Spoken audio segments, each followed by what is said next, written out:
Say good morning. Good morning. Happy Sunday. Happy Sunday. What's up, you guys? It's Steve here, and I have got some video footage you are not going to want to miss, as we are hearing big changes have got to come here very soon.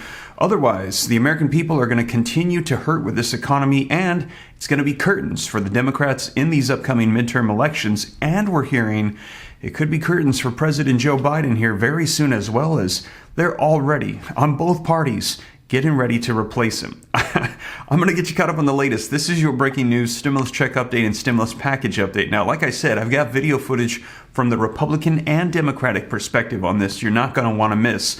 Take a look at the headlines coming out right now, you guys. This Sunday morning, hope that you and the family are having a good day, by the way. Republican and Democratic strategists, they weigh in on what Biden needs to change to stop the GOP in November. Biden's approval ratings are falling, and most voters view the economy as a critical election issue, saying you need to address this inflation that's at a 41-year high, record food and gas prices, send out those stimulus checks and provisions and assistance to help out the American people that you promised over a year ago. Where is your head at with the economy? They're saying this is the number one concern. And take a look, midterms, they're just 4 months away. President Biden's approval rating, they are at a historic low, spelling trouble for the Democrats seeking to maintain the slim majorities in Congress. And numerous polls have indicated that the economy, inflation, high gas prices, and food prices are the top concerns of voters. And let me know your thoughts if you agree. And according to polls from Fox back in June, more voters are saying now they trust Republicans over Democrats to address concerns about the economy. And like I said, we're going to be hearing both perspectives, and you're going to hear some people say, yeah, it looks like a red wave is going to be coming on the way. And we're going to hear others say, listen, I think Democrats, they're still going to be in control because people will still trust them over Republicans as an alternative. Let me know your thoughts, but take a look at this. A Democratic strategist quote coming out just today.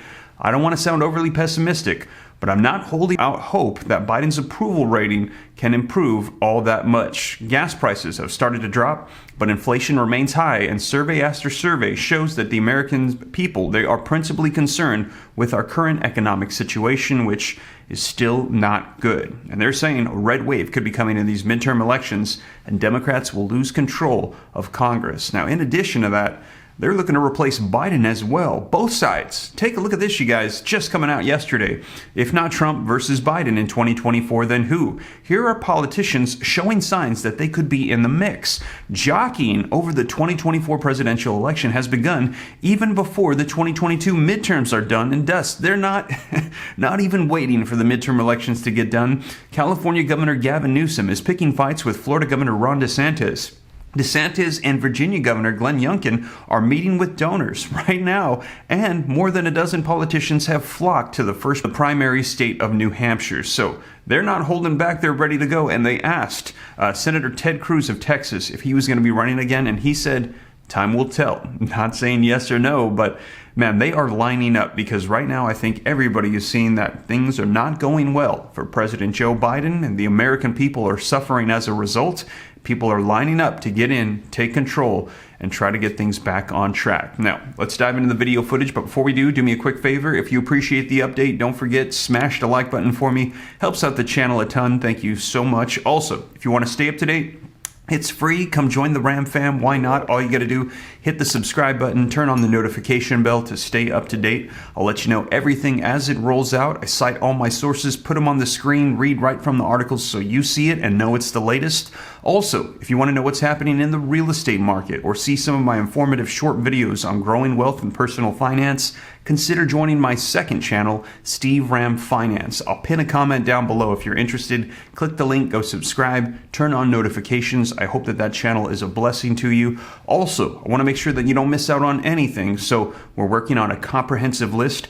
I'm going to be putting together a website where you can go put in your email address so that way you can get updates on all the stimulus checks that are coming out on state, city, and county levels that people are missing out on all the time. I just did a report on the state of Connecticut that has had a program for over 6 months that nobody's heard of. And because of that, only 1% of the money has gone out, and they only have it for a limited amount of time. So if you miss it and you could have got that money, it just goes back to the federal government and you miss out. I want to make sure that that doesn't happen to anybody here on my channel. So I'm going to keep you guys up to date, and I'm going to be releasing a comprehensive list of all of these checks across the nation so you don't miss out. And also, you guys, any specific questions for me, hop onto Instagram, shoot me a DM at SteveRam3. There's a lot of scammers here on YouTube, and I get a lot of comments. Same thing on Instagram, so remember, reach out to me if you got any specific questions at SteveRam3. Shoot me a DM. But with that being said, you guys, let's dive into the video footage. Let me know your thoughts in the comments down below. President Biden crediting his economic policies for the positive jobs report that was released yesterday. But 11 million jobs remain unfilled nationwide, and inflation is still soaring. Our Chad Pergram joins us now live from just outside of the White House with the latest on all of this. Chad. Molly, good noon to you. The Federal Reserve is looking at about a 0.75 of a point interest rate hike to try to tame inflation here, maybe a 0.5 point after that. Meantime, Republicans, they're hitting gas prices hard. This upcoming election is going to be inflation, inflation, inflation, groceries, gas. No matter what Joe Biden wants to say about it, the American people see through the blame game. They blame him, rightly so. Even though the administration wanted a strong jobs report, this may be a little too strong. It's nearly a foregone conclusion that the economy may slow for 2 consecutive quarters. That indicates a recession. But job growth remains torrid. The unemployment figure remained at 3.6% for 4 straight months. When I look at this report, I look at some of the positives here, that the private sector employment is back to pre-pandemic level. We're seeing manufacturing back to pre-pandemic level. We saw good growth in childcare workers this month, first time in quite some time. Warehousing, we've seen some growth. Workers are demanding higher wages that could fuel price hikes for consumers. Also, the president signed an executive order yesterday to calm his base over the recent abortion ruling. Democrats want abortion to compete with the economy in the midterms this fall. How narrow and small-minded does the left have to be to think that abortion is the only issue that women care about across this country? We don't supposedly care about the gas prices or groceries or indoctrination of our kids. This is crazy. So I think that this is a losing issue for the left. Now, midterm elections, they are base elections. Democrats want to get women to the polls, and women are protesting here at the White House right now. There's going to be a sit-in just outside the White House gates very shortly here. They want the White House to do more on the abortion issue. Molly? So there you have it, you guys. That was the Republican conservative perspective on this. And now we're going to be taking a look at the Democratic perspective on this. And it's not going to sound too different. They're going to say things have got to change. They've got to start making some moves here to address the economy and help people out.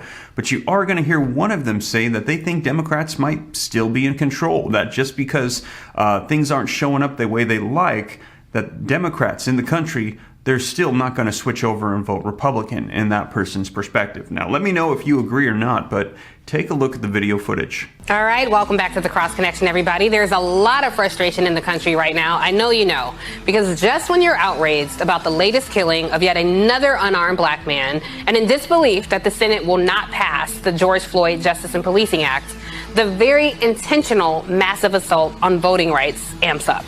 And just as we're bleeding from 1,000 cuts, women's rights are rolled back with the overturning of Roe. And just when you're about ready to lose it, there's yet another mass shooting. And we haven't even gotten to the economy, inflation, and just everyday life. So some are wondering why they actually risked it all for this hot mess gridlock government we have now, and wondering if the folks who don't feel the pain like we feel the pain can even understand the urgency for all of us. So let's talk about it.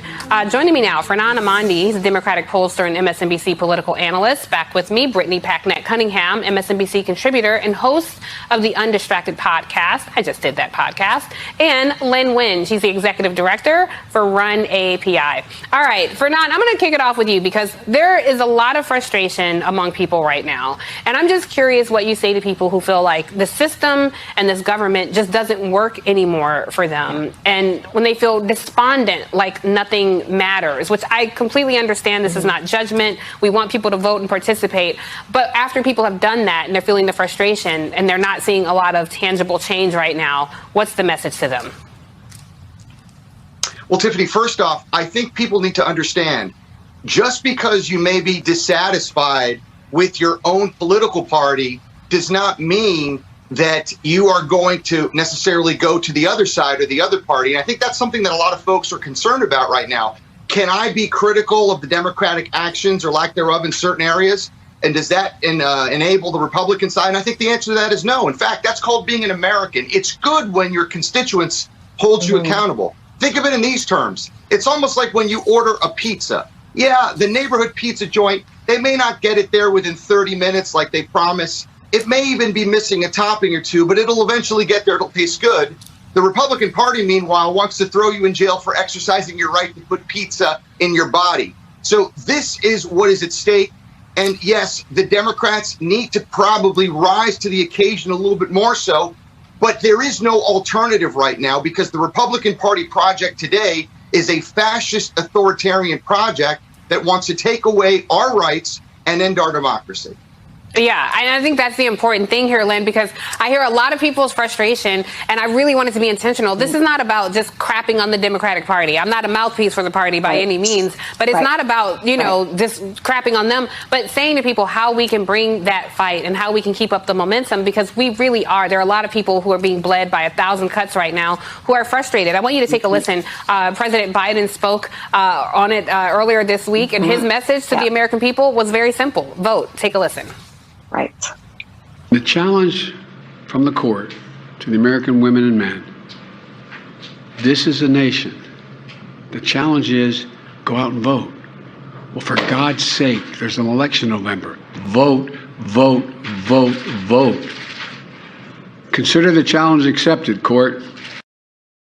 The challenge is a lot of people don't have until November. They're feeling the brunt of this right now. So what's your message to folks who feel despondent? It was so hard listening to that, Tiffany, because I've organized for the Democrats specifically for years now. And the thing is that people already don't trust politicians and they don't trust the institutions that they work in. So, and we know that in 2020, people hustled. They organized. They waited in line for hours to be able to vote for Biden. And they're all likely asking, like, what did that get us? So in this moment, like this messaging of vote and vote harder, it is such a bad response, again, in this moment. And I think, like, taking a step back, Tiffany, I think Democrats have kind of forgotten that voting is a means. It is not the end, right? We are kind of done with these speeches, with these press conferences, but people want to see Biden, the administration, our vice president, taking bolder action. And I will never forget this, but last week, I mean, we even had Senator Elizabeth Warren coming out incredibly hard on Biden and specifically saying that a Washington, D.C. insider will never meet this moment. You know, and like, I just cannot agree more.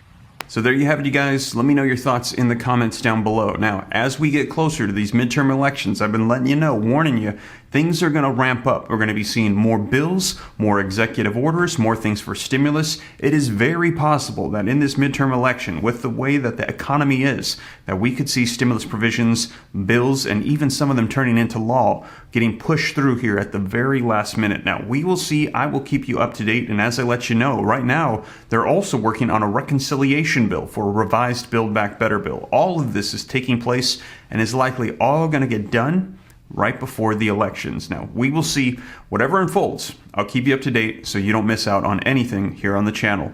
But with that being said, you guys, once again, thank you so much for joining me here this Sunday morning. I hope that this was informative and helpful. And if you enjoyed it, don't forget, smash the like button for me. Just takes a second, helps me out a ton. Thank you so much. Also, leave your comments, share this out. If you'd like to stay up to date, it's totally free. Why not? Come join the Ram fam. All you got to do is smash the subscribe button, turn on that notification bell. Any specific questions, shoot them to me in the DM on Instagram at SteveRam3. Consider joining the second channel, Steve Ram Finance, to learn about growing wealth and personal finance. And keep an eye out for that comprehensive list. I'm going to be releasing the website for it so you can go put your email in. And we're going to go ahead and let you know when that list is ready. Because right now, I've got people messaging me on Instagram, on YouTube, on Facebook, all over the place, trying to get a hold of me to find out about the list. I'm going to have a website. You can go directly to it and find out exactly. So, with that being said, you guys, once again, thank you so much for joining me, and I will catch you in the next one. Take care. God bless. This is Steve.